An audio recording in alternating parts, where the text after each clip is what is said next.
Hey, Sandcar Adventure Crew, Conrad coming at you with a classified ad review for Monday, May 30th, 2022 on this super bitchin'. I still need to figure out how to make the thing go ding. I'm working on it. Super bitchin', what do we got? A Buggyworks 5-seater long travel Mendiola Honda powered car. It's pretty awesome. So we definitely want to take a closer look at this one. But before we do, I need to make mention, as usual, 285 YouTube subscribers currently. Thank you so much to those that have subscribed to the Sandcar Adventures channel. And you might be interested to check out the Sandcar Buy Sell Crew on Facebook. If you are on Facebook, you'll find these cars for sale there. And then another thing too, before I forget, is the sandcarbbuysell.com website. Head on over there. This is the cover photo you'll see right here. And you'll find our shirts. I'm still working on getting some Sandcar Adventure shirts made up, but right now we do have the awesome Sandcar Buy Sell snapback hats, as well as these super bitchin' ding t-shirts. All right, enough of that. I'll stop pushing my product. Go buy my shirts. Get that out of the way. And without further ado, let's get into the classified ad review. And I forgot to turn my volume up so you can hear the bells. Rock the bells. Who's the band? So what do we have? This car is brought to you by Sandcar Buy Sell member Mark Kincaid. He is based out of Salt Lake City, Utah. This is a 2004 Buggyworks 5-seater, which means he's got a bench seat in the back with the center belt, which is pretty cool. The Buggyworks cars were made by a company called Buggyworks, of course, but also a subsidiary of Desert Dynamics. And Desert Dynamics is huge into the off-road scene, off-road racing scene. So they took that same technology and they worked it into their sand-specific cars, right? So you're getting a lot of those geometries and a lot of those build designs in your sand car that would come straight from people that are running the Baja 500 and Baja 1000s in these cars. So these are pretty stout machines. So he is at, so this was a package deal on this one too. If you wanted this beautiful enclosed trailer that's behind here, you could also buy that. So he was at $25,000 for the sand car, which is a bargain, right? That's a great car for that price. Or $35,900 for the car and the trailer. So you can pretty much just hook up and go. So what do we have in this? We've got a 3.2 Acura motor, which is going to be a Honda V6, and this is normally aspirated. And what's neat about the 3.2s is a lot of guys run 3.5 out of the Honda Odyssey minivan because they've got a lot of torque. But the 3.2 Acuras, it's been reported back to me a handful of times that they're snappier. They're actually better out of the hole.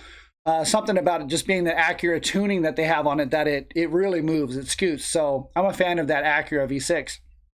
What else do we have? We've got a Mendiola 2D built by Sean and Weddle in 2021. So you know Weddle. Sean's a great guy. He builds a fantastic transmission.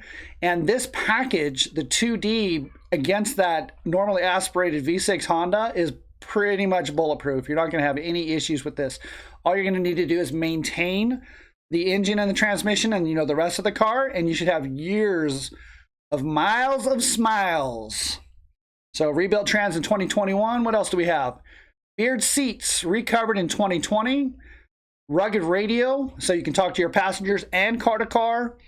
New fuel pump and fuel filter last month. New paddles in 2020. New rear beadlocks 2021. New trailing arms from CarTech in 2021 when transmission was upgraded from 091. Pro-Am shifter. And then a 2018, if you want the trailer, 2018 H&H trailer. 28 feet, holds a 4-seater RZR and a sand rail. And I want to just touch back on this one here. New trailing arms from CarTech in 2021 when transmission was upgraded from an 091. So the 091 transmission is going to be the VW bus box that so many people shy away from, but I'm a huge fan of. I love bus boxes, right? They work very well, especially even made it to that 3.2 Acura. It's not going to really cause you any problems. But this fellow went ahead and upgraded it to that Mendiola anyway, right? So he's got the 2D, which at the end of the day really is a perfect combination. Honda V6 against the 2D. It's a pretty bulletproof package. And then he's selling the car for 25 grand. So you're getting a car that would have been 25 grand if it had a bus box in it, I think this is a great deal. All right, so enough of that. Reading through all of the stuff that he mentions here, let's go ahead and take a look at the car. And let's see, I'm going to blow this up. There we go. So what do we see first of all? So he's going to be running spindle mount front wheels, so we're not running brakes. And I'm kind of back and forth on this, right? Because you've heard me mention in the past that front brakes are fantastic because it makes the car stop very well. The flip side of that is if you don't run front brakes, you've got less to worry about. You don't have brake lines. You don't have the round things that the brake pads squeeze. So my social media manager is actually visiting, and she's here today watching me put this on. So that's why I was looking over there. The calipers, the discs, the rotors. Oh my gosh! And then, so he's running the spindle mounts with the triple razors. These are some pretty stout A-arms. He's got his limiting straps on here, some piggybacks bolted to the front of the frame. You can see the structure coming up and down here. We've got a coilover with a bypass on there. We're running beadlock wheels in the back. Again, it's just trouble-free, right? Really nice trailing arms, especially CarTech. I mean, if you're in the off-road world, you know CarTech's quality of their products. Better shot of the, here's the limiting strap on that. And the limiting strap, if you don't know how they work or why that's on there, is so the shock doesn't bottom out. So when you jump and then the A-arm goes down and stops, it's stopping on the shock, right? And you do that so long and it actually ends up damaging the shock. You have to rebuild them sooner. So we put the limiting strap on here just a little bit shorter than the shock is. So the limiting strap absorbs that energy and not the shock. It's going to save your shocks if you run these on the front and the back or just the back. But you don't see it very much on lightweight cars, but on cars of this caliber, yeah, you're going to find it. So let's take a look at the X bracing across the front here. So this all ties in. And we've got the front A-arm set up. So it looks like we got some, well, nice light bar across the top here, rear view mirror, some lights here, some lights here. So it's definitely going to illuminate the way. And what has he got? King shocks, quality shocks, billet rack. Oh yeah, here's the billet rack. Oh, and then here's another thing. It's not even mentioned in the ad. He's got electric power steering on this. I'm a fan of the electric style power steering. You know, I like simple cars, and I'm not a fan of the hydraulic power steering. I mean, it works, and it works really well, but electric just seems to be a better option to me because if you blow a hydraulic line, that oil goes everywhere. If this electric power steering breaks, it just breaks, and then you're just fighting it, right? So I'm a fan of the electric power steering. Not knocking hydraulic, it works very well. I just prefer electric. Driver's side of the car, nothing really to report on that. Looks like, oh, look at that, he's got a fire extinguisher already set up. So if you run into an issue, boom, fire extinguisher's handy, very smart. You know I'm big on safety. In the dunes, I don't know, a couple flags. But check this out. Here is the 2D with the Deco case. So the Deco case is actually aftermarket. And this is highly sought after, actually. These Deco cases are really good quality. And it looks like they went ahead and painted it, then polished the ribs on here. So just give it that extra detail. Most folks don't even do that. We've got it mated to a probably oh gosh, I can't remember who makes the adapter plates. But there's your adapter plate. What's that? So my social media manager. If anybody can remember who makes these, tell us in the comments below. Yeah, I'm the face, right? And then here's our Honda. It looks like we've got some nice headers on here. Again, boxed trailing arms and limiting straps. McKinsey's limiting straps. And it looks like we've got dual straps on the back. Not much else to see here. Nice axles. Probably 930 or 934 CVs as much as this car is built. It looks like it's built right. Beadlock wheels. Of course, your sand tires unlimited. Here's your headers. These are actually Tom Face. We'll see that in a moment. Tom Face, he built a quality exhaust system. We've got, oh, here it is, Tom Face. You got your wing trunk. Your reservoir's clamped on, radiator. Paddles look like they're in really nice shape. Interior, so he just said he had these seats recovered. And I like the low backs with the adjustable headrest. These are bitchin' seats. Looks like he did some interior work on the panels as far as painting and just gussing it up a little bit. And we've got a storage bag right here. Oh, and he's also running that Pro-Am shifter. That is a quality piece right there. It's one of the best in the industry. He's not running the anti-sub belt.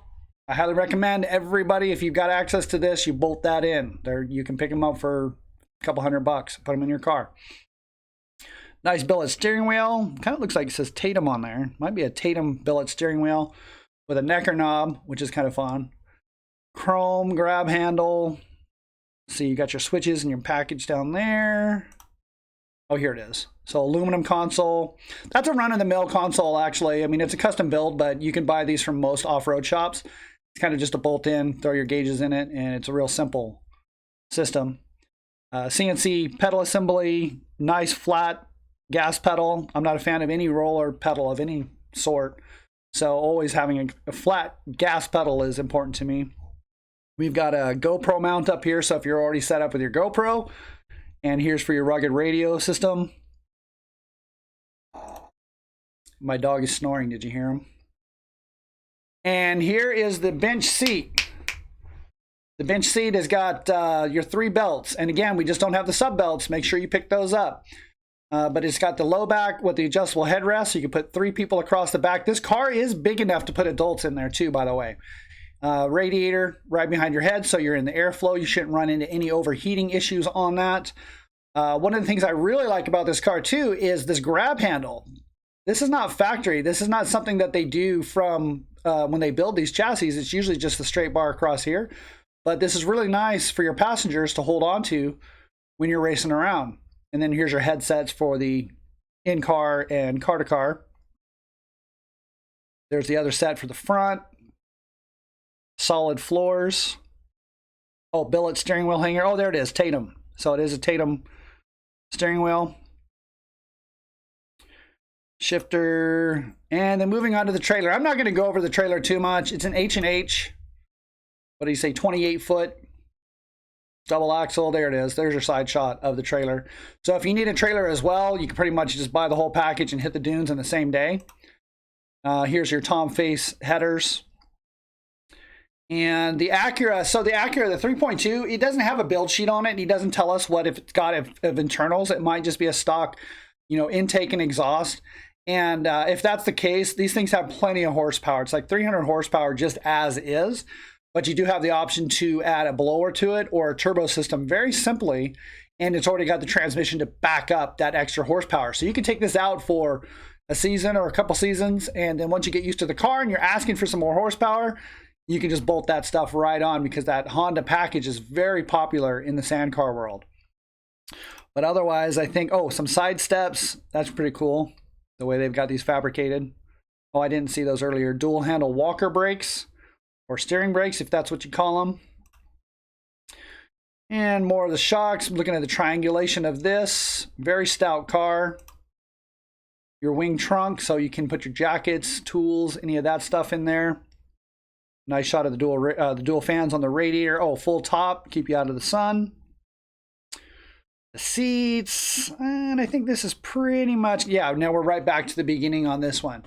So otherwise, I'm going to go ahead and button this one up, but otherwise, this looks like a pretty fantastic car in really nice shape, updated with a Mendeola, fluids changed, new tires, new seats, new wheels in the back. And it just looks like a hell of a lot of fun. Based out of Salt Lake City, Utah. So if you're an Idaho Dooner, St. Anthony's, or maybe you still run down from Glamis from Utah, it's far. But this guy's based in Utah. So if you're anywhere around those areas, it might be more convenient for you than buying a car out of Southern California. Because as we know, shipping prices right now with gas at $5 to $10 a gallon, depending on the state that you're in, is miserable. So otherwise, that's all I've got. Subscribe to our channel if you dig this content. Tell us what else you would like to see. Thank you for watching. See you in the dunes.